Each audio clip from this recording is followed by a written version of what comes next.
عجیب قسم کی پریشانیاں تکالیف لوگوں کو ہو رہی ہیں دوسرے لوگوں کی وجہ سے.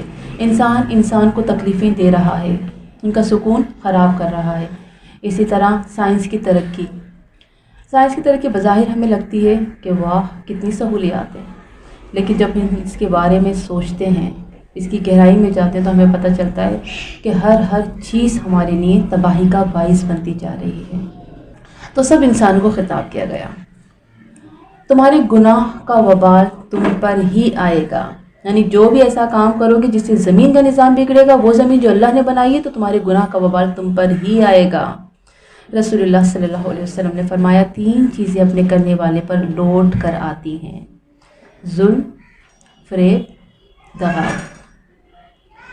رسول اللہ صلی اللہ علیہ وسلم نے فرمایا 3 چیزیں ایسی ہیں جس کی سزا دنیا میں ہی مل جاتی ہیں: بغاوت، ماں باپ کی نافرمانی، قطع رحمی یعنی کہ رشتوں کو توڑنا.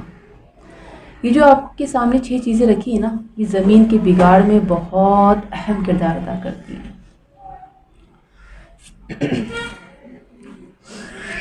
ثواب اور فائدے میں جلد ملنے والی خیر کون سی ہے؟ حسن سلوک. اگر آپ چاہتے ہیں کہ آپ کو جلد کسی چیز کا فائدہ ملے، تو آپ نے اپنا اخلاق اچھا کرنا ہوگا، ہر کسی سے حسن سلوک سے پیش آنا ہوگا، صلح رحمی کرنا ہوگی. اس سے کیا ہوگا؟ اللہ تعالیٰ دنیا میں بہت جلدی اس کا بدلہ دیتا ہے. یہاں پہ اللہ تعالیٰ متاع الحیات الدنیا یعنی کہ دنیا میں اگر آپ کچھ چاہتے ہو نا کہ اس کا آپ کو بدلہ بھی مل جائے، فائدہ مل جائے، حسن سلوک کو اپنا لیں، صلح رحمی کو اپنا لیں، اس کا جلد ہی بدلہ ملتا ہے. آخرت میں تو ملے گا ہی ملے گا، اللہ تعالیٰ دنیا میں بھی جلد ہی عطا فرما دیتا ہے. تو صلح رحمی میں سب سے پہلے کون آتے ہیں؟ گھر والے، ماں باپ، بہن بھائی، خونی رشتے، پھر باہر والے. ایسے نہیں کہ آپ اپنے گھر والوں کی نہیں تو بہت بری ہیں، باہر بڑی نیک بنی ہوئی ہیں. یہ کردار اللہ کے نبی کے نزدیک ناپسندیدہ ہے. پہلے آپ نے اپنے گھر والوں کے لیے اچھا بننا ہے، پھر آپ نے دنیا کے لیے اچھا بننا ہے. اکثر لوگوں کی دنیا میں بڑی واہ واہ ہوتی ہے، لیکن گھر والوں سے پوچھو تو وہ کان پکڑتے ہیں. اسی طرح زکوٰۃ پہلے، پھر نفل صدقات بعد میں. نوٹ کرنے کی چیزیں بہت اہم ہیں، ٹھیک ہے. پہلے کیا ہے؟ زکوٰۃ ہے. آپ زکوٰۃ نہ دیں، صدقات دے رہی ہیں، نہیں قبول نہیں ہوں گے، ٹھیک ہے. اسی طرح فرض نماز پہلے، نوافل بعد میں. 5 ٹائم کی فرض نماز تو پڑھی نہیں جاتی. لو جی رجب آ گیا، یہ شب وہ جو جن راتوں میں جاگا جاتا ہے وہ 50 نفلیں پڑھی جا رہی ہیں، فرائض پورے نہیں ہیں. تو ایسے نوافل قابل قبول نہیں ہیں. پھر حج پہلے، عمرہ بعد میں. عمرے پہ جاتے ہیں، فیشن بنا ہوا ہے، جبکہ عمرہ بعد میں، پہلے حج ہے. آپ نے حج کی پہلے تیاری کرنی ہے، کوششیں کرنی ہے، پھر آپ کو اللہ تعالیٰ انشاءاللہ عمرہ بھی کرا دے گا. پہلی ذمہ داری کیا ہے؟ فرض کو پورا کرنا ہے. تو فرض میں کیا آ جاتا ہے؟ حج. حدیث میں آتا ہے سب سے زیادہ قریب اللہ کے بندہ فرائض کی ادائیگی پر ہوتا ہے. یعنی اللہ کا قرب کب ملے گا؟ جب آپ کے فرائض پہلے پورے ہوں گے. تو خیال کیا رکھنا ہے؟ فرائض کی پابندی کرنی ہے. میرے فرائض اگر پورے نہیں، اللہ کرائے گا، نیت کریں. انسان کی اوقات نہ عمرے کی ہے، حج تو دور کی بات ہے. نہیں، لوگ یہ کہتے ہیں نا کہ حج پہ جانا تو آسان نہیں ہے نا، عمرہ ہی کر کے آ جائیں. نیت کریں، یہ اللہ کا گھر ہے، اللہ بلاتا ہے. کسی کے پاس کچھ بھی نہ ہو، لیکن یہ نیت ہوتی ہے نا، اللہ تعالیٰ آسانیاں کر دیتا ہے. اور اگر نہیں کر رہا نا تو اس میں اس کی حکمت ہے. آپ کی نیت پر اللہ آپ کو اجر دے گا.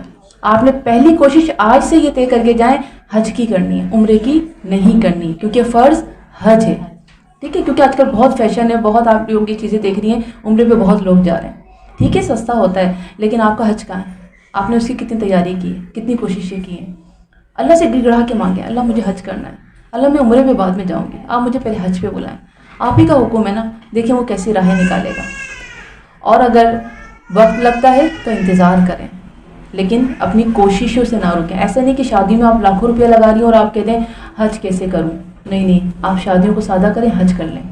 یہ ہے حکمت، عقل مندی.